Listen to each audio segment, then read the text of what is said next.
Mkoa wa Mwanza ni kati ya mikoa ambayo inapitiwa na mradi wa treni ya mwendokasi SGR ambayo inapita katika maeneo yetu na inaishia katika destination yake ni mkoa wa Mwanza. Lakini pia kuna miradi mingine ya mkakati, miradi ya mkakati ya ujenzi wa daraja la JPM linalotoka Busisi kwenda kule Sengerema. Tumefanikiwa kukamata pia mifuko ya simenti 646 kwa wafanyabiashara tofauti. Mifuko hii ya simenti na jina lake linaitwa Huangjin. Simenti hii na watu waliokamatwa tunawahoji kuhusiana na namna walivyopata hiyo simenti, kwa sababu wakati tunawakamata hawakuwa na vielelezo, vithibitisho vyovyote kwamba simenti hii wameipata wapi na kwa utaratibu upi. Kwa hiyo tumewashikilia, na sababu iliyotupelekea tuwashikilie ni baada ya kuona kwamba simenti hii aina hii inafanana na ile ambayo inatumika kwenye ule mradi. Kwa hiyo tumeikamata na watuhumiwa wake wanaojiwa ili tuweze kuona waliipataje, na endapo watabainika kwamba wana hiyo simenti na waliendelea kuuza simenti ambayo haina receipt, hawana uhalali wote wa kuwa nayo, wataweza kufikishwa mahakamani. Sasa kuhusiana na hiyo operation ya kuendelea kusafisha watu wanaojihusisha na upokeaji wa mali za wizi zinazoibiwa na watu ambao si waadilifu kwenye hii miradi, lakini pia wale wanaojihusisha na wizi wakiwa ni wa nje, lakini wakiwa ni wa ndani kwenye miradi ya kimkakati inayoendelea. Operation hiyo inaendelea kwa nguvu kubwa katika mkoa wa Mwanza. Watuhumiwa waliokamatwa majina yao ni haya yafuatayo. Wa kwanza anaitwa Loyola James. Huyu ana miaka 34, ni Msukuma, mfanyabiashara na mkazi wa kijiji cha Isunga.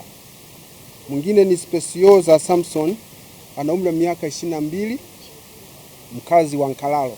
Nkalalo ni wilaya ya Kwimba kule.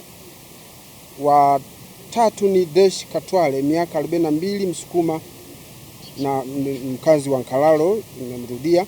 Wa nne ni Matias Magadula, jina maarufu Bulengela, ana umri wa miaka 47, huyu pia ni mkazi wa Nkalalo. Wa tano ni Salum Nasolo, mkazi wa Malia, huyu ni Mwarabu na mfanyabiashara. Huyu alikutwa na mafuta petroli na diesel nyumbani kwake, na ana petrol station. Mafuta haya yanahifadhi katika hali ambayo ni hatarishi nyumbani kwake, akiwa kwenye madumu ya lita 20 na zaidi ya hapo. Mwingine ni Michael Juma Bigazi, miaka 35, Muha, huyu ni mkazi wa Usagara. Operation hii kama ambavyo nilisema wiki iliyopita ni kwamba operation hii itakuwa endelevu.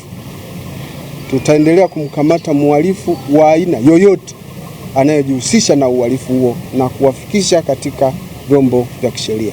Kwa hiyo operation hii niseme kwamba itakuwa endelevu kwa lengo la kukamata mtandao wa watu wote ambao wanafikiria kuhujumu miradi hii inayoendelea ambayo imegharimu serikali kiasi kikubwa cha fedha. Waswahili wanasema baada ya dhiki ni faraja na mchumia juani hulia kivulini. Sasa basi, taasisi na